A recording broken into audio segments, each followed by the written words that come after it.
E na Índia também o Churchill tinha preconceito contra os indianos, né? Sim. Era um racista inveterado. E tanto é que durante a Segunda Guerra Mundial, ele confiscou os alimentos que serviriam para suprir a população indiana e levou para a Inglaterra. E deixou a população nativa passando fome. Foi a chamada Fome de Bengala. Estima-se entre 1,5 milhão, 2 milhões, o número de pessoas que morreram na Índia em consequência dessa atitude do governo britânico. Foi instaurada uma comissão de inquérito que estimou, com base em dados oficiais, o número de mortos. E depois se provou que esse deslocamento de alimentos foi completamente desnecessário, porque tinha com sobras no lugar de destino. Isso. Então, quer dizer, foi uma coisa completamente... primeiro que não podia ter tirado em hipótese nenhuma, porque a comida pertencia lá aos indianos. Na verdade, era Bangladesh, né? Aos indianos. E depois depois se provou, ou pelo menos os livros contam a história, que lá tinha com excesso, né? Não estava precisando, na realidade. É uma coisa assustadora. Desnecessária. Coisa criminosa. Nessas horas ele perdia o seu apreço pela propriedade privada. Bem falado. Que coisa horrorosa, né? Depois nós temos o caso do Irã, né? Exato. E para você que quer aprender sobre a Revolução Francesa, acabamos de lançar o combo Revolução do Mundo Moderno, que conta com os seguintes livros. O primeiro é esse aqui, do Daniel Mornay, né? Os Intelectuais da Revolução Francesa. Então, nele, o autor aborda sobre as ideias, né, iluministas que foram uma das principais causas da Revolução Francesa.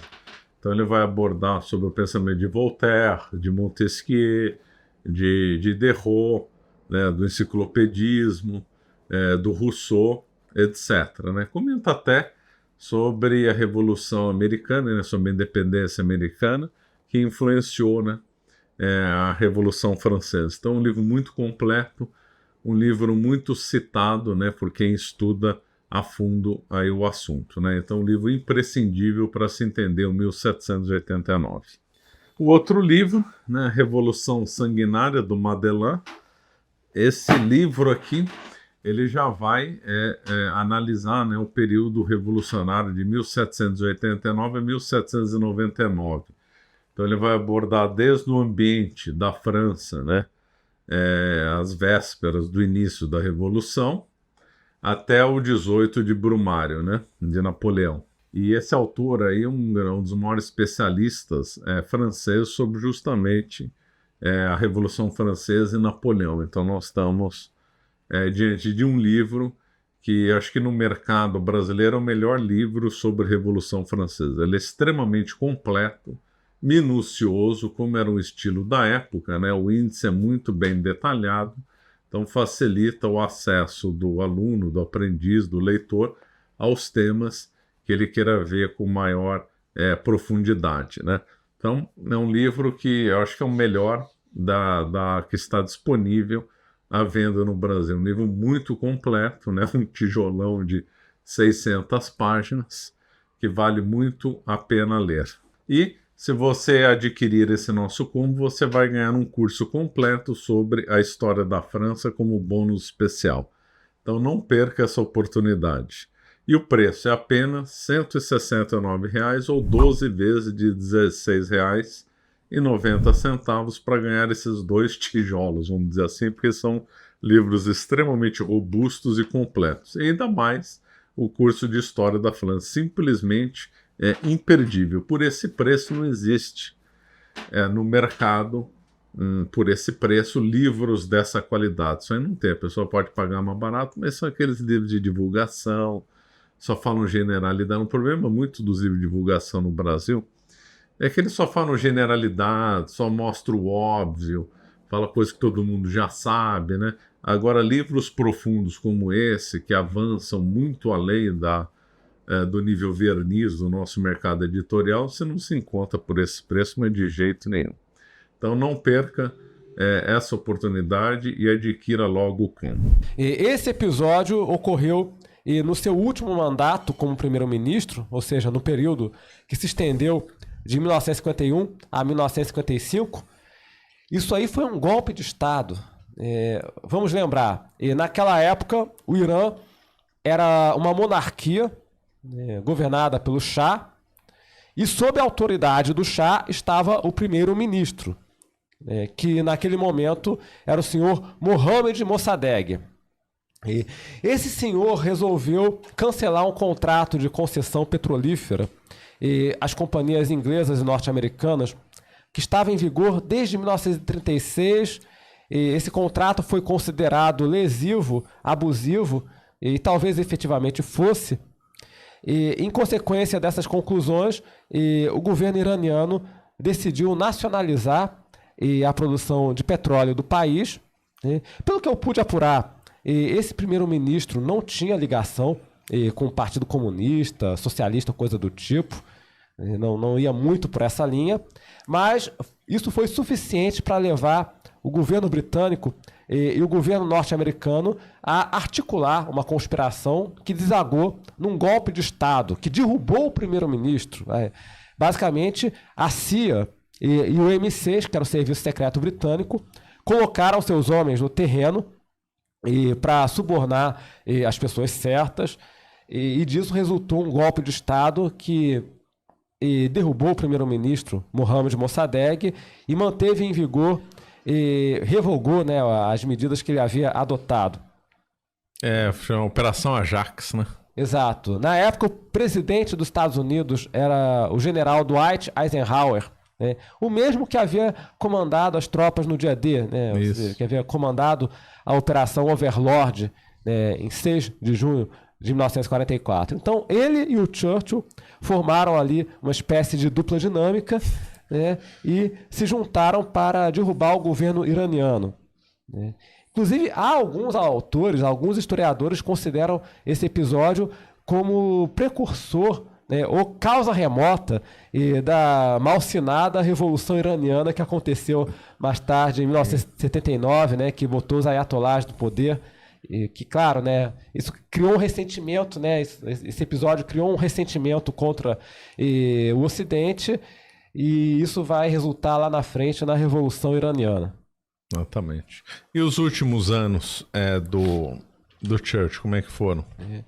Ele passou seus últimos anos no retiro, pintando quadros. Por incrível que pareça, ele tinha esse gosto por pintar quadros e escrevendo livros. Um dos livros, né, uma coletânea, né, aliás, não é um livro só, são 4 livros, uma coletânea intitulada História dos Povos de Língua Inglesa. Eu recomendo aos católicos que leiam essa coletânea para ter uma ideia do que Churchill pensava a respeito da Igreja Católica e dos países ibéricos e da França. É basicamente uma narrativa historiográfica que situa e retrata a Igreja Católica como a igreja da ignorância, da superstição e da Inquisição, do absolutismo, enquanto os povos de língua inglesa seriam os mocinhos, né? Os povos protestantes seriam os mocinhos encarregados de espalhar a democracia e o livre comércio pelo mundo afora.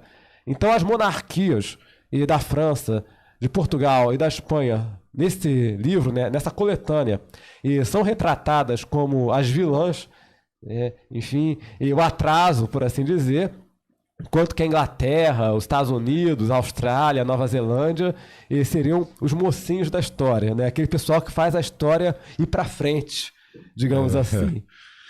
Seja uma pessoa racista, preconceituosa. Ela teve um incidente com a Espanha, né? Teve. Comente um pouco. Teve. Durante a Segunda Guerra Mundial, eu acho que esse foi um dos episódios mais caricatos da Segunda Guerra Mundial. Porque a Espanha, assim como Portugal, estava neutra na Segunda Guerra Mundial. Claro, nós podemos até alegar que era uma neutralidade imperfeita, porque o Franco tomou aquela decisão polêmica de enviar a Divisão Azul, depois voltou atrás, felizmente, repatriou a Divisão Azul. Diga-se de passar, a Divisão Azul atuou com um heroísmo inacreditável. De fato, eles se destacaram. Não estou elogiando que eles deveriam ir, mas que foi com heroísmo, foi Sim. impressionante lá em Krasnibor, né? Isso, eles se destacaram, né? Destacaram. Inclusive, o comandante da Divisão Azul depois seguiu carreira normalmente no exército espanhol e chegou ao cargo, inclusive, de comandante do exército, né? O cargo mais... Alguns espanhóis chegaram a parar no Gulag, né? Foram. E para repatriá-los foi um Deus nos acuda. A União Soviética demorou anos para devolver os sobreviventes, porque dentre aqueles que foram para o Gulag, sobreviveram uns 5 mil. Muito então, pouco. se eu não me engano, foi em 1961 ou 1962 que o governo soviético concordou em devolver para a Espanha, num navio, esses que haviam restado. Então, para repatriá-los foi um Deus nos acuda, porque não havia relações diplomáticas entre a Espanha e a União Soviética, e durante, pelo menos enquanto Franco viveu, nunca houve. Na Segunda Guerra Mundial, como eu já disse, a Espanha era neutra, e claro que essa neutralidade era um tanto imperfeita, assim como a neutralidade de Portugal também era imperfeita. Portugal cedeu ali a base dos Açores, mas no geral as duas nações conseguiram se manter neutras, graças a Deus. E Churchill não aceitava essa neutralidade. Havia pressões permanentes da diplomacia britânica para tirar Portugal e a Espanha. Não, mas pai, eu vi numa biografia do Salazar que a neutralidade portuguesa era combinada, né? Isso, combinada. Era combinada. Da Espanha não, mas da de Portugal era combinada. Isso, havia o tratado ali, né? O tratado, que de vez em quando você tinha ali uma pressão, etc., mas a neutralidade de Portugal era considerada mais confiável. Vamos dizer assim, a neutralidade de Portugal era considerada... Agora em Franco, não. Franco a neutralidade da Espanha era considerada mais perigosa porque você tinha uma pressão ali da falange. E depois, historicamente, os espanhóis odiavam os ingleses, chamavam lá de pérfida Albion, a Inglaterra. Exatamente, né? E muitos, infelizmente não, compreensivelmente, muitos tradicionalistas espanhóis viam a Segunda Guerra Mundial como uma oportunidade de desforra. E pressionavam Franco para aderir ao eixo. Mas o Franco, sabiamente, não tomou essa decisão, até porque havia pressões da Igreja e do Exército para que a Espanha continuasse neutra. O documento decisivo, isso sai um pouco do nosso tema, mas é bom mencionar, o documento decisivo foi produzido pelo almirante Carreiro Blanco, na época capitão de fragata. Ele era subchefe de operações do Estado-Maior da Armada e redigiu um memorando intitulado 21 razões pelas quais a Espanha não deve entrar na guerra ao lado da Alemanha. É um documento consistente e que foi muito bem avaliado pelo general Francisco Franco e que subsidiou a sua decisão de rejeitar as pressões da Alemanha no encontro de Hendaye e também da Itália no chamado encontro de Bordighera em 1941. Mas a Inglaterra não se conformava muito com essa neutralidade e pressionou a Espanha inúmeras vezes, invadindo o espaço aéreo da Espanha em certas ocasiões, fazendo voos de reconhecimento para assustar a população espanhola. O Francisco Franco ordenou ao Serviço Secreto Britânico, o M6, que montasse uma rede de espionagem no território espanhol. O Churchill, né, mandou. Isso. Perdão. O Churchill ordenou ao Serviço Secreto Britânico que montasse essa rede de espionagem conhecida como Rede São Miguel. Essa rede foi desmantelada pelos militares espanhóis. Um dos líderes dessa rede, o major britânico Dudley Clark, foi preso em Madrid, vestido de mulher. Ele estava vestido de mulher. Esse era o disfarce dele. Tem foto. Se vocês procurarem na internet, tem foto que mostra ele vestido de homem e ele vestido de mulher, lado a lado. Que vergonha, né? Um vexame, né? Foi um fiasco do Serviço Secreto Britânico. Isso em 1941. Depois ele foi solto, foi devolvido. E alguns anos depois ele foi trabalhar como diretor de relações públicas do Partido Conservador, a convite do Churchill. Então, o espião travesti na Segunda Guerra Mundial se tornou lá nos anos 50 o diretor de relações públicas e comunicações do Partido Conservador da Inglaterra.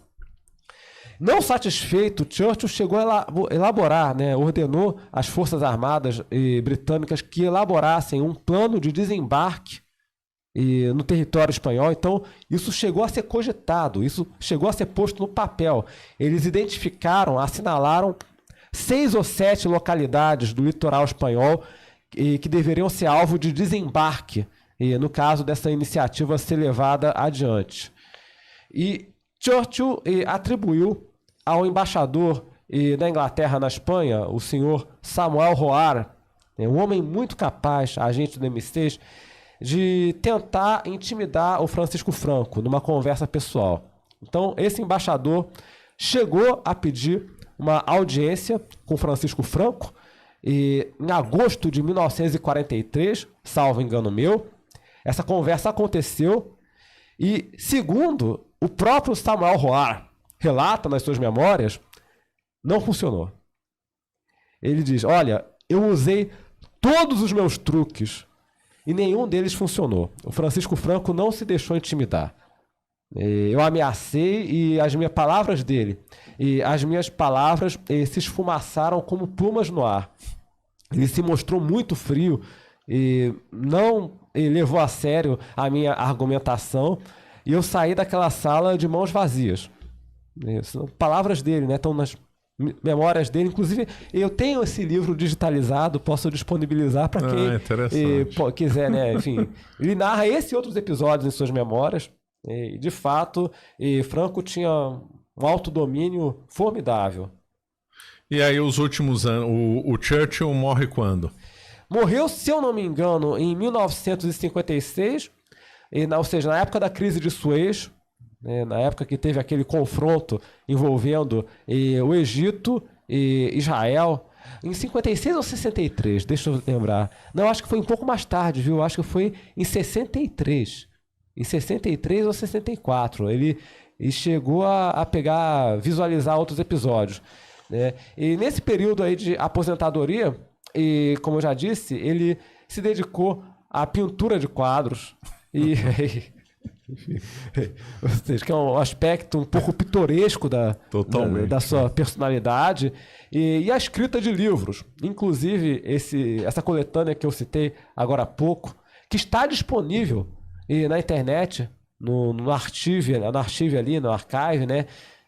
Deixa eu avisar aos ouvintes, essa coletânea está disponível apenas na língua inglesa. Vocês vão digitar no Google, né? History of the English Speaking Peoples, né? 4 volumes. É fácil encontrar, tá tudo digitalizado. Eu usei como fonte na minha última palestra. Ótimo. E na vida pessoal, vida privada do Churchill? A vida privada. Eu não me debrucei muito a respeito da vida privada dele, né? Que eu saiba, ele não chegou a se divorciar. Eu acho que ele foi sempre casado com a mesma mulher a vida inteira, né?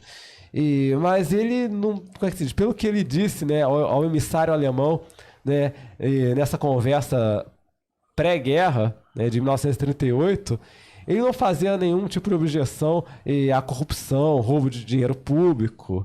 Eu acho que ele só não roubou porque ele vinha de uma família rica, né? Não sei se ele roubou dinheiro público, mas se não roubou, foi simplesmente porque vinha de uma família muito rica, né? Muito não rica, precisava. Né? Vinha da nobreza. Ele gostava, inclusive, de se vangloriar de que era descendente de um nobre inglês que havia combatido os espanhóis. Isso, Marlborough.